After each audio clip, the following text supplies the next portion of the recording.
The book of Chronicles is the final book in the Hebrew Bible, and so it bears out a type of history that is rigorously the same and different from the Deuteronomist.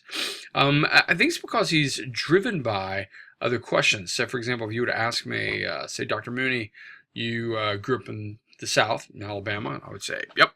And you say, "Well, did you ever eat Southern cooking?" I could wax eloquent about Southern cooking. I mean, I could talk about biscuits and gravy and um, country fried steak and fried chicken and mashed potatoes and gravy and green beans and black-eyed peas and sweet tea. I mean, we could go on and on and on. And then let's say you just let me do that for about 20 or 30 minutes, which would be just the beginning point of me talking about that. And then you stop me and say, "Hey, Dr. Mooney, did you ever cheat on an exam when you were in high school?" About half of them, and you at that point say, "Ha! You never said anything about cheating on an exam. Given the fact that you were just talking about all this food, what would you think my response would be to you?"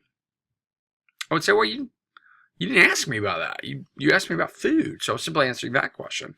Well, in the same kind of way, with the Deuteronomist talks about the Joshua Judges, Samuel and King's author, the Deuteronomist, talks about Israel in ways that help answer his question, which is, how did we get to exile?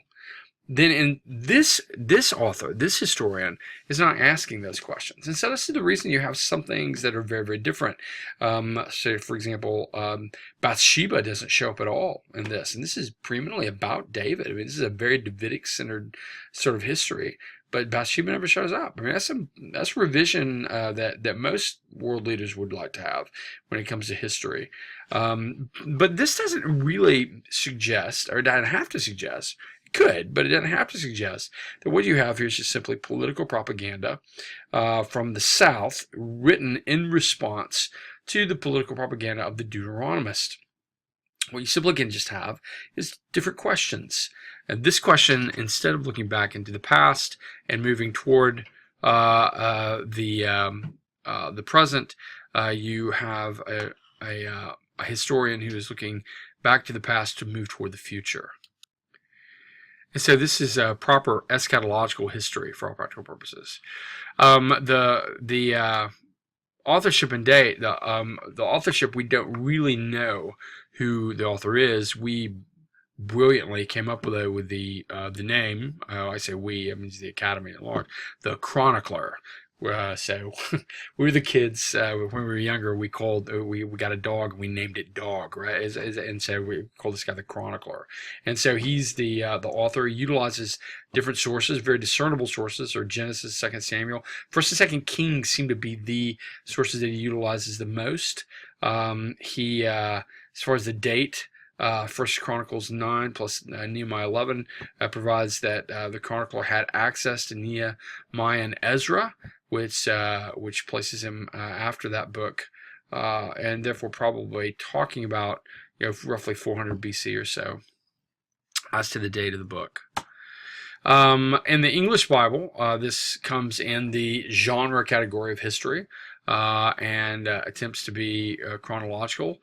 Though after 1st and 2nd Kings is a little bit redundant and maybe possibly confusing if you read them all together, since they do seem to address the Davidic house in very different ways and the concept of Israel and its history in very different ways. But the Hebrew Bible, it comes at the very end, and this is important for it to come at the end. As we'll talk about just a little bit later. As far as the outline of the book, the first 9 chapters of First Chronicles is a genealogy. If Leviticus didn't kill your New Year's resolution to read through the Bible, this darn well might. It's a significant chunk of Scripture. This all a genealogy. This guy begat this guy, begat this guy, begat this guy. But it moves things from Abraham essentially to David, and that's significant. The significant part of a genealogy isn't so much you can't really tell time with a genealogy. I know that people like to try to do that with Genesis, but that's not what genealogies are for.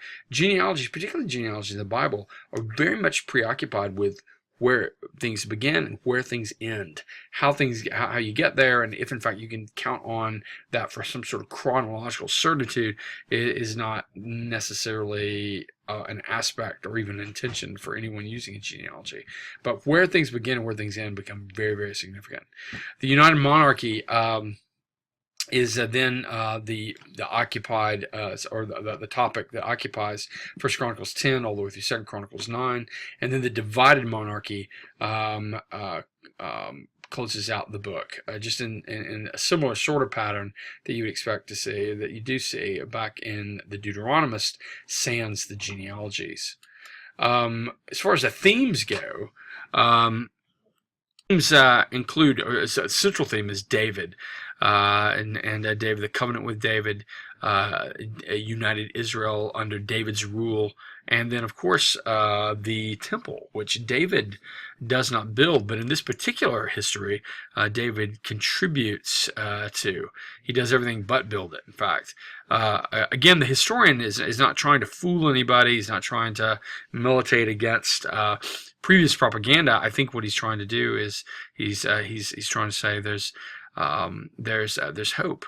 The controlling question, I don't think I ever got to this. The controlling question for the Deuteronomists, like I said, was why are we in exile? The controlling question for this, reaching back and then looking to the future, is do we still have hope? Do we still have a future? And is that future bound up with David? And so I think that the connection with David with regard to providing the all of the goods for temple building connects David, solidifies him to the temple in ways that the Deuteronomist doesn't attempt to, because he's not asking those questions. The use of Israel's history.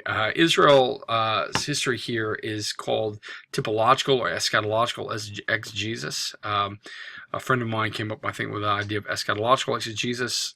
Typological exegesis is just, again, it's attempt to look at the Pentateuch and the past events of Israel's history in a way that portends the future and are much more than simply a dry description of the past.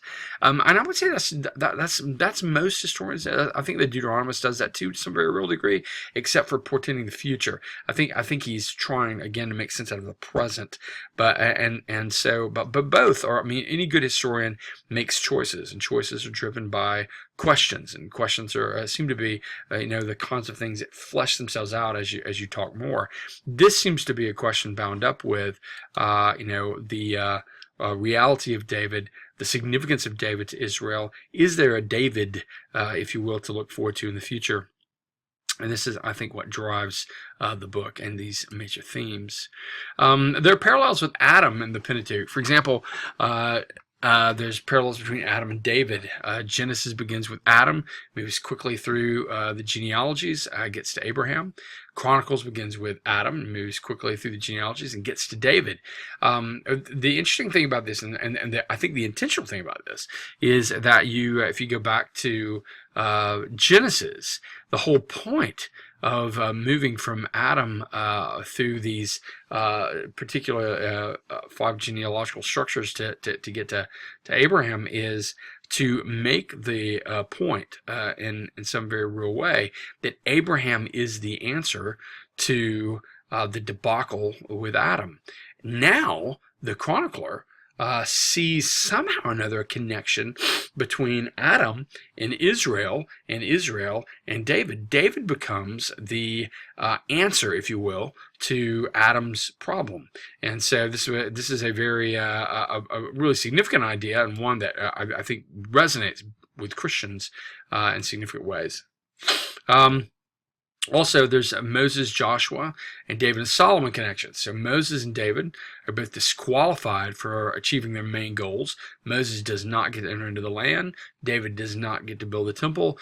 And this is related in some very real way to their disobedience or at least their violation of core Torah standards in David's part. So David's hands are covered with blood, and even though that blood is preeminently, battle blood, lots of blood is a problem within the bounds of the Torah, and of course, if you go back into the book of Numbers, you see very clearly that Moses completely disobeys Yahweh, and instead of speaking to the rock that has been utilized as a source of water for Israel, he strikes it, and this kind of when you're that close to Yahweh, that kind of disregard is huge and has to be met with the harshest of punishments. In the same kind of way, David wants to do a king's work. King's work is to construct the temple,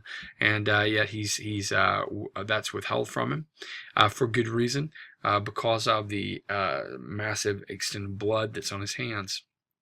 There are also parallels in genre, phrases between the ascensions of Joshua and Solomon. I'll never leave you, forsake you. The concept of prospering through the obedience of the law. In this situation, you've got the chronicler very much sounding kind of like the Deuteronomist. I mean, the Deuteronomist is very locked into obedience equals covenant life, disobedience equals covenant death. And so the chronicler, though that is not his main song he's singing, he certainly doesn't have an aversion to it. And so you get that in some very real way here. And also, you find the Pentateuchal parallels between Moses and Joshua and David and Solomon continue with Moses and David announcing their successors privately and then publicly. Joshua and Solomon enjoying the immediate enthusiastic support of the people. God magnified both in Joshua and Solomon's choices.